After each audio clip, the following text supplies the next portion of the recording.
আমরা এখন আছি পঞ্চগড়ে। পাথর ভাঙা দেখছি এখানে, শুধু পাথর আর পাথর।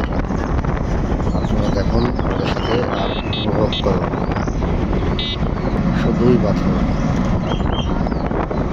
পাথর সব নদীর থেকে তুলছে আর জায়গায় নিয়ে এসে এভাবে ভাঙছে। আপনারা দেখতে থাকুন।